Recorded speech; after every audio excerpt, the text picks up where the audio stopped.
이제 우리에게 주시는 하나님의 말씀 사도행전 2장 42절로 47절까지 말씀을 봉독해 드리겠습니다.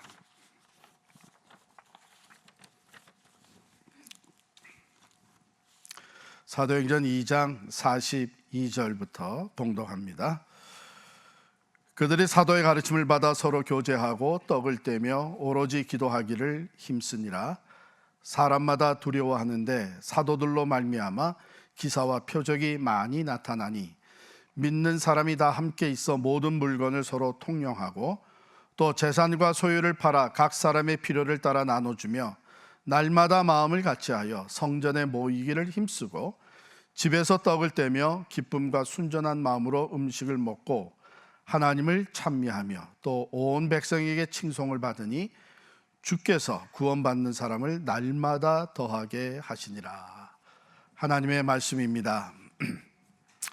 공동체의 삶으로 증거하라. 지금 사도행전 우리 성령 강림 주일 이후로 계속 사도행전의 말씀으로 우리가 그러므로 가라 하신 우리 올해표에 따라서 말씀의 은혜를 나누며 도전을 받고 있습니다. 오늘은 공동체의 삶으로 증거하라. 러브 뉴저지에 대해서 아마 우리 성도들은 다 이제 알고 계실 거예요. 뉴저지의 복음화를 위해서 이 뉴저지에 있는 교회들이 서로 연합해서 지역 선교를 펼쳐가는 미셔널 처치 무브먼트입니다. 현재 한 32개의 교회와 선교 단체들이 함께 연합해서 지역 선교를 감당하고 있는데요. 그 내부적인 조직을 해서 기도 분과, 문화 분과, 나눔 분과, 교육 분과, 전도 분과 해서 다양한 사역들을 펼쳐가고 있습니다. 우리 교회가 적극적으로 지원하고 있는 이 러브 뉴저지 모임에 저도 열심히 참석하고 있어요. 다양한 모임이 있지만 그 중에서 저는 특별히 좋아하고 있는 모임이 매월 갖는 1일 부흥회입니다. 연합해서 갖는 매월 1일 부흥회를 하는데요. 교회마다, 회원교회마다 돌아가면서 호스트를 해요. 그러면은 그 전달에 호스트했던 교회 목사님이 그달 설교를 하십니다. 순서를 다 나눠 맞죠. 그리고 교회 찬양팀이 찬양을 인도하고 이 모든 순서 중에 제가 참 너무나도 감동을 늘 받는 것은 마지막 끝나기 전에 그 호스트한 교회 교인들이 앞으로 다 나와요. 그러면 타교에서 오신 분들, 목사님들이 다 그분들을 둘러싸고 우리가 축복하며 기도합니다. 교회가 서로 경쟁하는 것이 아니라 이제는 연합해서 이 지역에 하나님의 나라를 세우자고 하는 미셔널 스피릿을 가지고 갖는 이 모임은 저는 주일날 아무리 힘들어도 특별한 일이 없는 한 가서 참석을 하고 은혜를 많이 받고 또 재충전이 됩니다. 얼마나 좋은지 몰라요. 왜냐하면 다 돌아오면 순서 맞는 게 1년에 한 2번 정도밖에 안 돼요. 그러니까 거의 매월 가서 순서 맞지 않고 편안하게 앉아서 찬양 마음껏 부르고 그리고 우리 돌아가면서 주시는 그 목사님들의 말씀을 들으면서 은혜를 받고 재충전이 되고 어떤 때는 마음의 힐링도 되고 너무 매월 갖는 1일 부흥회가 너무 좋습니다. 또 두 번째 제가 좋아하는 모임은 매주 목요일마다 러브 뉴저지 회원 목사님들이 모여서 커피 브레이크 바이블 스터디를 해요. 줌으로 또 끊이지 않고 하려다가 요즘엔 이제 대면으로 다시 모이기 시작을 했는데요. 말씀의 은혜를 우리 목사님들이 함께 나누는데 얼마나 감동이 있고 또 마음속에 은혜가 되는지 모릅니다. 여러분, 우리 목사님들이 교인들과 나누지 못한 얘기들도 없지 않아 있겠죠. 목사들끼리 앉아서 우리가 그것을 나눕니다. 그러면 리버레이트 되고 마음의 자유함을 얻고 또 치유도 되고 새롭게 의욕을 갖고 또 목회주로 돌아가는 이런 일들이 일어나고 있습니다. 힐링 캠프도 하고요. 요즘에는 지금 무엇을 준비하고 있냐면 연합 주일학교를 준비하고 있습니다. 여러분, 작은 교회들은 주일학교가 없어요. 전도사님이 없어요. 그러니까 혹이라도 애들을 데리고 찾아왔던 가정이 주일학교 프로그램이 제대로 없으니까 그 다음 주일날 안 옵니다. 자, 우리가 이 문제를 같이 해결하자 해서 그러면 중앙 위치에 장소를 빌려서 연합 주일학교를 하는 거예요. 그러면 우리 작은 교회 교인들은 자기들의 자녀들을 이제 교회 가는 길에 거기다 둘합해주고 가서 본교회 모든 예배 프로그램 다 참여하고 오후에 와서 데려가면 되는 겁니다. 그래서 지금 그것을 우리가 준비하고 그것을 맡아서 할 우리 교육 담당 사역자를 지금 찾고 있습니다. 여러분, 연합하게 되면 때로는 더 훌륭한 사역이 펼쳐져요. 저는 이 연합 주일학교가 성공적으로 진행이 되면 거기에 참여하는 아이들은 어려서부터 교회가 연합하는 것을 배우고 경험을 합니다. 여러 교회에서 친구들이 생겨나기 시작을 합니다. 그래서 어쩌면은 각 개교에서 하는 주일학교 프로그램보다도 더 훌륭한 프로그램을 할 수 있으리라 생각을 해요. 거기에는 지금 아와나 프로그램도 우리 같이 진행시키려고 생각을 하고 있는데 여러분들 이것을 기억하시고 러브 뉴저지를 위해서 기도해 주시고 매월 갖는 일일 부흥에도 여러분 한번 같이 앞으로 참여해 주시기를 바랍니다. 연합해서 하나님의 나라를 세워가는 그 기쁨은 개교의 성장보다도 훨씬 큰 것입니다. 자, 이런 이유 때문에 저는 러브 뉴저지에 열심히 참여해요. 왜냐하면 여러분, 우리가 소속하기 원하는, 적극적으로 참여하기 원하는 공동체가 어떤 공동체겠어요? 내가 참여함으로 인해 내 자존감이 높아지고 내 필요가 채워지고 유익을 얻게 되는 것, 구성원들이 신뢰와 사랑의 관계를 형성해서 기쁨과 어려움을 함께 나누는 곳, 그런 모임이라면 누구나 참여하기를 원하죠. 오늘 본문의 말씀은 초대교회 공동체, 예루살렘 교회 모습을 묘사해 줍니다. 어떤 공동체였는가? 42절 말씀이 그것을 간단하게 요약해서 먼저 소개해요. 42절 같이 읽겠습니다. 그들이 사도의 가르침을 받아 서로 교제하고 떡을 떼며 오로지 기도하기를 힘쓰니라. 여기에 정확하게 네 가지가 언급이 되어 있어요. 이 네 가지는 교회 공동체에 반드시 있어야 하는 요소들입니다. 첫 번째가 사도의 가르침, 즉 말씀을 배우는 것입니다. 말씀. 두 번째가 사랑의 교제, 성도들의 사랑의 교제입니다. 서로 교제하며. 세 번째가 떡을 떼는 공동의 식사입니다. 이것은 성만찬을 포함한 공동 식사를 얘기하는 것입니다. 그리고 네 번째가 기도입니다. 그러면 그 원문을 보게 되면, 헬라 원어를 보게 되면 이 구절 각각 앞에 정관사가 붙어 있어요. 그러니까 the teaching of the apostles, the fellowship of the saints, the breaking of the bread, and the prayer. 그래서 네 가지 하나하나가 정확하게 교회에 있어야 되는 요소들로 소개가 되고 있고, 그 다음에 43절로 넘어가면 사도들로 말미암아 기사와 표적이 많이 나타났다. 이건 뭐예요? 사람들끼리의 모임이 아니라 하나님, 살아계신 하나님이 함께 계신다는 것을 보여주시는 것이죠. 예수님이 육신을 입고 이 땅에 오셔서 행하셨던 그 기사와 표적들, 사람으로서는 할 수 없는 일들, 오직 하나님만이 행하시는 놀라운 기사와 표적들이 그 공동체에 나타났습니다. 그 한 예가 곧바로 이어지는 사도행전 3장에 소개되고 있는데, 바로 태어나면서부터 걷지 못하는 안진뱅이였던 사람이 성전 문, 미문이라는 곳에 앉아서 구걸하고 있다가 베드로 사도와 요한 사도를 만납니다. 그들이 그를 보고 선포해요. 은과 금은 내게 없지만 내게 있는 것으로 내게 주노니 나사렛 예수 그리스도의 이름으로 일어나 걸으라. 믿음으로 선포할 때에 하나님의 능력이 나타났어요. 그가 일어났어요. 걷기 시작했어요. 뿐만 아니라 뛰기 시작을 했어요. 성경은 그가 걷기도 하고 뛰기도 하며 성전에 들어가 하나님을 찬양했다 그랬어요. 하나님, 살아계신 하나님이 이 초대교회 공동체와 사도들과 함께하고 있는 것을 증거로 보여주신 것이죠.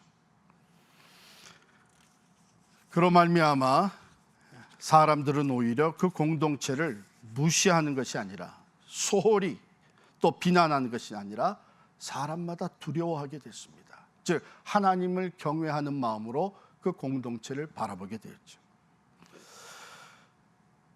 그 성도들의 교제가 실제적으로 어떤 모습으로 나타났느냐 하는 것을 44절, 45절에 소개하고 있어요. 제가 읽어드립니다.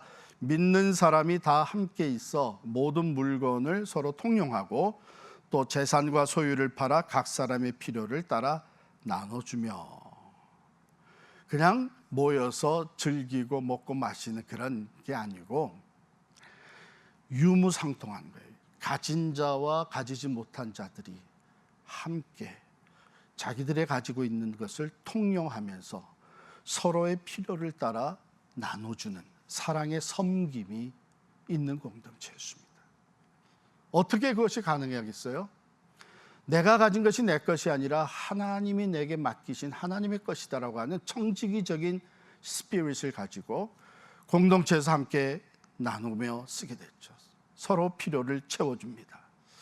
오늘날 우리가 살아가는 세상이 어떤 세상이에요? 내 것은 물론 내 것이고 네 것도 내 것이다 하며 어떻게 해서든지 서로 더 자기의 소유를 늘려가기 위해 경쟁하며 욕심으로 살아가는 세상이 오늘날 세상입니다. 그런데 교회의 모습, 초대교회가 보여준 모습은 유무상통하는 그런 모습이었습니다.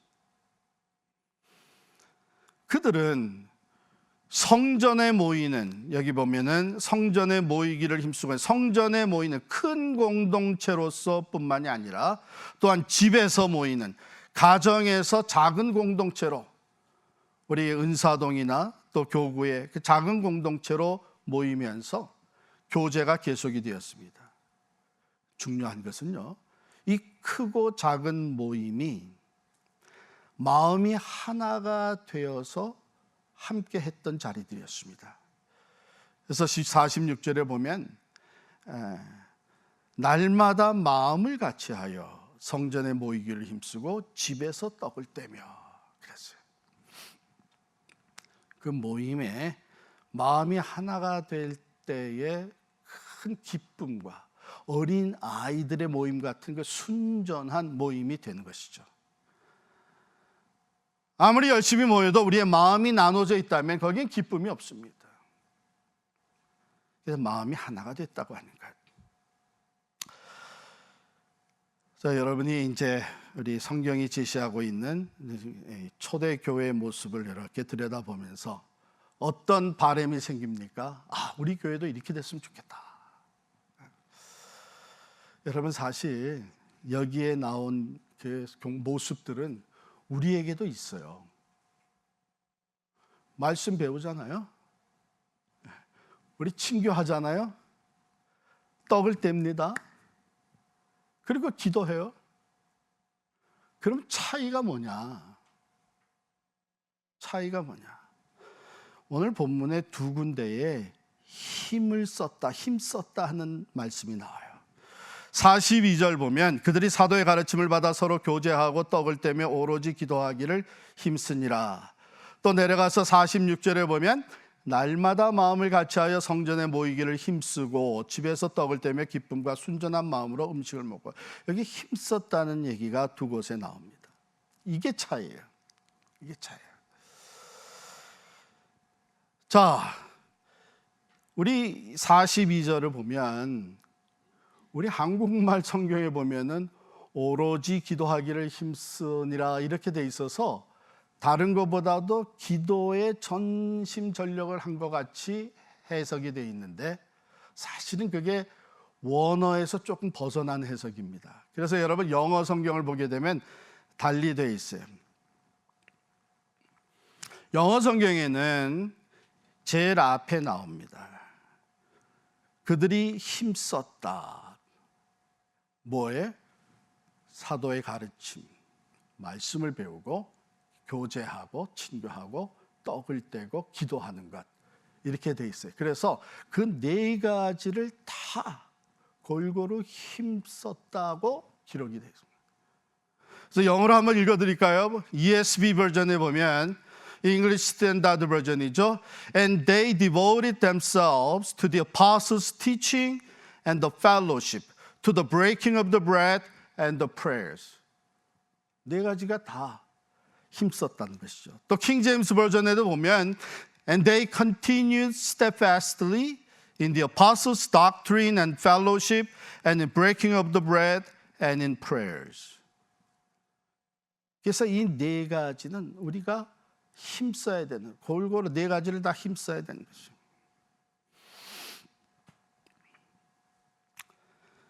그래 한번 이 힘썼다는 의미가 그럼 무엇인가 하는 것을 생각해 보기를 원합니다. 힘썼다. 여기에 원어의 뜻은 뭐냐 하면요, 변함없이 지속하다 또는 전념하다, 그런 뜻이에요.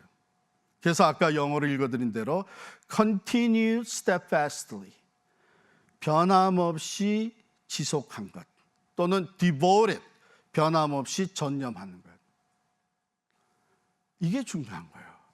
우리도 하긴 하는데 우리가 변함없이 지속하고 있느냐, 전념하고 있느냐, 아니면 대강 그저 형식적으로, 대강 의무적으로, 또 어느 정도까지만 하는, 이것이 우리의 신앙생활이 아닌가 생각합니다. 제가 목회를 하면서 참 안타까운 것은 우리가 이 교회 생활 섬길 때 다른 일들이 주어지잖아요. 그래서 직분을 받으면서 뭐 봉사하는 일, 여러 가지 다양한 것이 주어지는데, 바로 그것이 주어지면서 이 네 가지 요소가 소홀해지는 것을 봐요. 나는 이런 사역을 이제 하기 때문에 성경 공부 더 이상 못한다, 난 기도 모임에 못 나간다, 심지어 어떤 사람들은 성찬도 소홀히 여기는 사람들이 생겨납니다. 이것은 primary, 우선적이 돼야 되는 것이 secondary, 부수적인 것으로 대치가 되는 거예요. 여기서 문제들이 생기기 시작을 합니다. 지속적으로 힘써야 되는 것은 점점 제껴놓고, 그렇게 하지 않아도 되는 secondary matter에 목숨을 걸기 시작하는 거예요. 거기에 시간을 쏟아붓는 거예요. 여러분, 이것이 왜 회복이 돼야 되느냐 하면 그 다음에 나오는 말씀 때문에 그렇습니다. 우리 47절 볼까요? 47절에 보면 하나님을 찬미하며 또 온 백성에게 칭송을 받으니 주께서 구원받는 사람을 날마다 더하게 하시니라 그랬어요.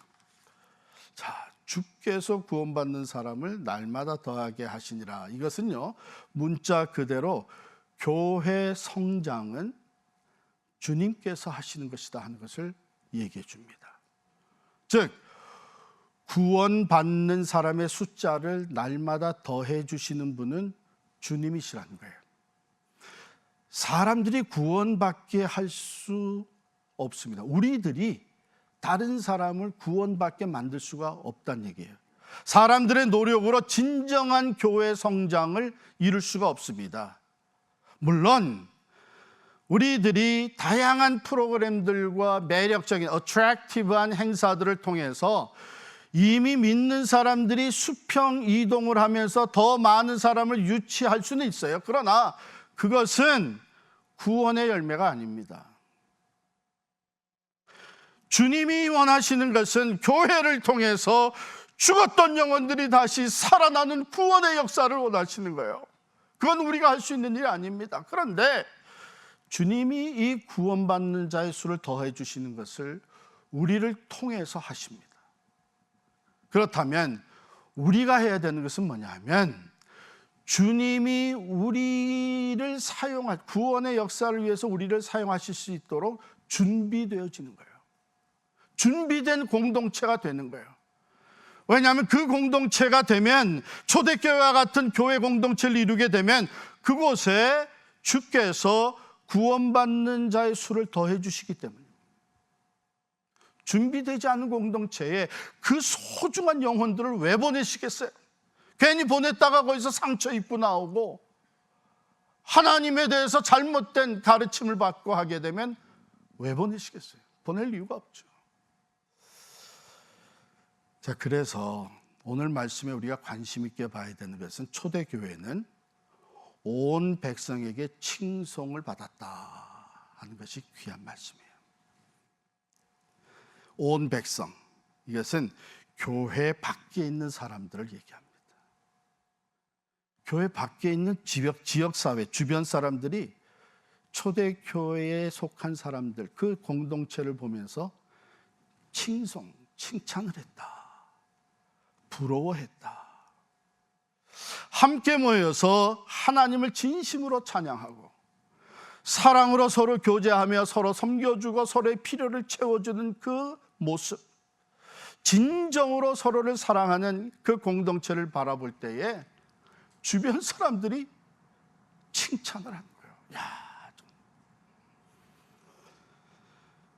여러분, 오늘날에도 우리가 온전히 하나님을 경외하고요, 그리고 이웃을 내 몸과 같이 사랑하는 이 경천 애인의 공동체, 교회가 되어질 때에 이 공동체는 예수 그리스도를 삶으로 증거하는 공동체가 되는 것입니다.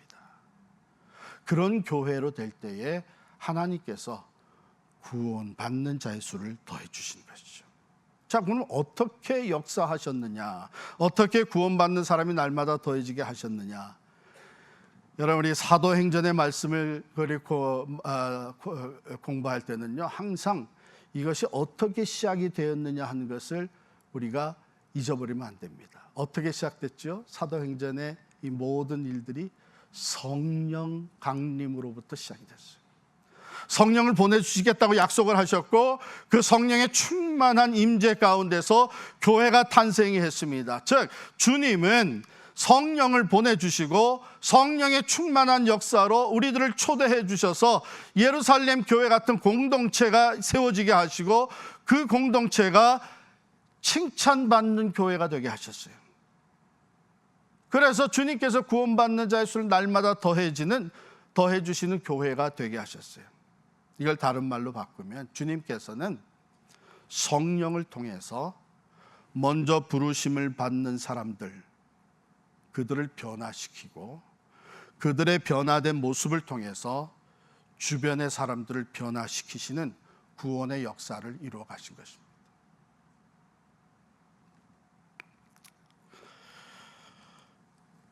자, 이제 결론을 맺으면서 여러분께 질문을 하겠어요.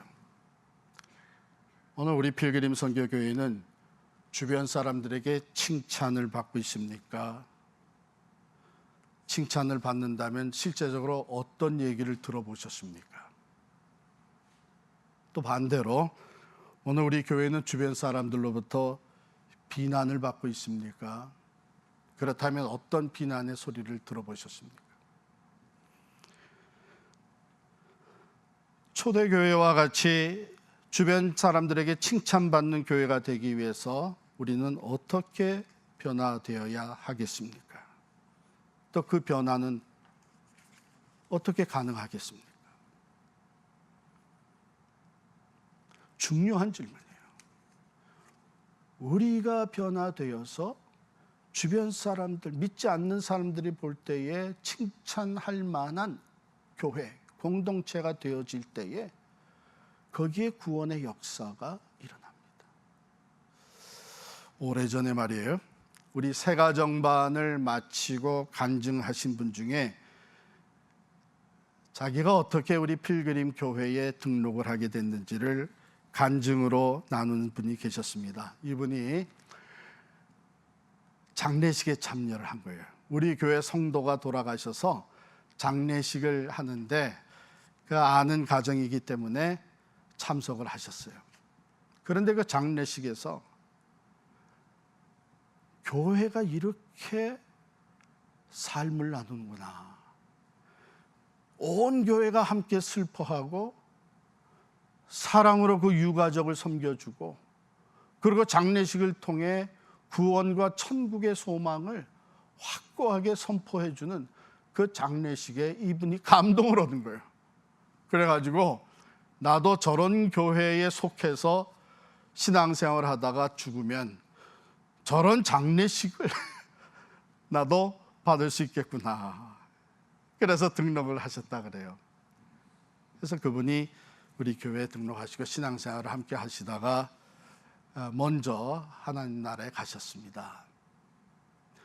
제가 그분의 간증이 생각이 나서 그분의 장례식은 더 특별히 정성껏 집례를 했죠. 부인 되시는 분은 지금 저희 교회 권사님으로 계십니다. 가고 싶은 공동체, 소속되고 싶은 공동체. 요즘에 보면 최근에는 저희 교회에 찾아오신 분들 중에 저희가 하나님의 말씀 오직 성경대로 살자 해서 동성애를 허용하는, 그것이 죄라고 하지 아니하고 그것이 선천적이고 그래서 허용하는 교단을 떠나오면서 우리가 말씀을 위해서 우리의 모든 것을 다 포기하고 광야로 나왔던 이것을 아시는 분들 중에 또 찾아오신 분들이 있습니다. 나도 정말 말씀대로 진리대로 살아가는 공동체에 속하고 싶어서 왔습니다. 또 요즘에는요, 코로나 팬데믹 중에 참 우리 성도님들 여러분 윤사동 또 네이버 플러스 등에서 이웃들을 섬기는 이 귀한 일들, 사랑의 마스크라든지 또 러빙밀이든지 여기에 소문이나 또 직접 혜택을 받고 찾아오신 분들이 계세요. 나는 교회 나간 사람도 아닌데 나에게까지 이런 사랑을 베풀어 주셔서 고맙다고, 그러면서 나도 이제 교회 다니고 싶다고 찾아온 분들이. 또 우리 권사님들이 하시던 그 도루가 사역이 우리 교인들뿐만 아니라 우리 주변의 어려운 자들에게까지도 그 음식이 전달되는 이런 것들, 교구별로 은사동별로 참 이런 것들이 칭찬받는 일로 돌아오게 되고 그들의 마음이 주님을 향해서 열리고 교회 공동체 안에 들어오고 싶어하는 이런 귀한 일들이 있습니다. 물론 우리가 여전히 부족한 것이 많아요. 사실 우리 필그림 교회가 시작이 될 때에 자, 교회 개척을 했으니까 이제 근 24년 전이 되죠.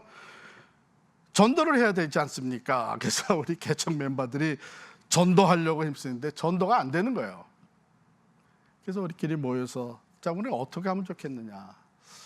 사실 말이죠, 목사님, 우리 이민사회의 교회에 대한 이미지가 이미 많이 나빠졌습니다. 이런 얘기를 들으면서 그럼 우리가 어떻게 할 것이냐. 그래서 시작한 것이 사역센터라는 것을 먼저 시작을 해서 우리가 지역사회를 섬기는 교회가 되자. 그래서 교회에 대한 이미지를 바꾸어 놓기를 원했죠. 그 사역센터가 지금 이제 성장해서 네이버 플러스로 지역사회를 아주 잘 섬기고 있습니다. 그때에 우리가 목표했던 것이 뭐냐면 우리 주변에 교회에 다니지 않는 사람들이 스스로 말하기를 내가 교회는 안 나가지만 이 동네에 저 교회가 있어서 좋다. 이런 얘기를 듣는 교회가 되자. 그렇다면 어느 순간인가 자기 자신의 삶에 갈등이 일어나고 도움이 필요하고 뭔가 공동체에 속하기를 원할 때에 교회를 찾아올 거 아니냐. 이제 그렇게 해서 오늘 여기까지 왔습니다. 참 하나님의 은혜로 하나님께서 어려움 중에도 흩어지지 않는 교회로, 하나님의 나라를 위해서 앞장서 나가는 교회로 세워주신 것을 너무나 감사드립니다. 자, 그러나 우리가 여전히 구원받는 사람의 숫자가 더해지는 교회로 성장하기 위해서 오늘 주신 말씀의 세 가지를 꼭 기억해야 됩니다. 꼭 기억해야 돼요. 첫 번째는 뭐냐? 이 초대교회 공동체는요, 하나님 중심이었어요. 사도들의 가르침을 받은 것, 이것은 말씀 중심이었습니다. 하나님의 말씀 중심이었던 공동체였습니다. 뿐만 아니라 성찬식, 모일 때마다 떡을 떼는 것, 공중 식사를 하면서 주님이 부탁하신 대로 성찬식을 가졌습니다. 또한 하나님의 능력이 나타났습니다. 표적과 기사가 나타났고 그들은 하나님께 기도하기를 쉬지 않았습니다. 하나님을 찬미하며 하나님을 영화롭게 해드릴 하나님 중심이었다. 절대로 사람 중심으로 돌아가면 안 됩니다. 교회는 하나님 중심이어야 됩니다. 두 번째로 사랑의 공동체였다. 사랑의 공동체. 유무상통하며 서로를 섬겨주고 부족한 것을 채워주는 사랑의 공동체. 이것은요, 주님께서 이미 말씀해 주신 것입니다. 요한복음 13장 34절 35절에 보면 새 계명을 너희에게 주노니 서로 사랑하라. 내가 너희를 사랑한 것 같이 너희도 서로 사랑하라. 너희가 서로 사랑하면 이로써 모든 사람이 너희가 내 제자인 줄 알리라 그랬어요. 교회는 뜨겁게 사랑하는, 서로의 허물을 덮어주고 용서해주고 서로를 세워주는 사랑의 공동체가 돼야 됩니다. 그렇기 때문에 교회의 조직은 은혜 가운데 움직여져야 돼요. 세상적인 방법으로 움직여지면 사랑이 메말라져 가요. 세 번째, 변함없이 힘썼다는 것. 말씀과 교제와 성찬과 기도를 변함없이 지속적으로 했다고 하는 것입니다. 이제 결론적으로 여러분께 묻습니다. 여러분들은 지금 우리 교회 생활을 하면서 무엇에 전념하고 있습니까? 내가 교회 생활하는데 내 생각을 차지하고 있는 내 생각의 그 방향과 초점이 무엇에 가 있습니까? 오늘 말씀은 우리에게 우리가 변함없이 힘써야 되는 것, 말씀, 교제, 사랑의 교제, 떡을 떼는 일, 그리고 기도하는 것. 여기에 우리의 모든 집중적으로 변함없이 힘써야 되는 것. 여러분, 오늘 이것이 교회에 대한 말씀이지만 교회는 우리 각자가 교회를 이루고 있습니다. 그래서 말씀의 결론을 맺으면서 여러분께 도전하는 말씀이 있다면 우리 자신의 교회 생활을 돌아봅시다. 그리고 이 질문에 답을 해봅시다. 우리 교회가, 내가 소속된 이 교회가 초대교회와 같이 삶으로 증거하는 공동체가 되기 위해 나 자신이 먼저 어떻게 변화되어야 할 것인가? 내가 교회이기 때문에 오늘 이 말씀이 나 자신에게 먼저 적용될 때에 우리 교회는 칭찬받는, 주께서 구원받는 자의 수를 더해 주시는 공동체 삶으로 예수를 증거하는 교회가 될 줄을 믿습니다.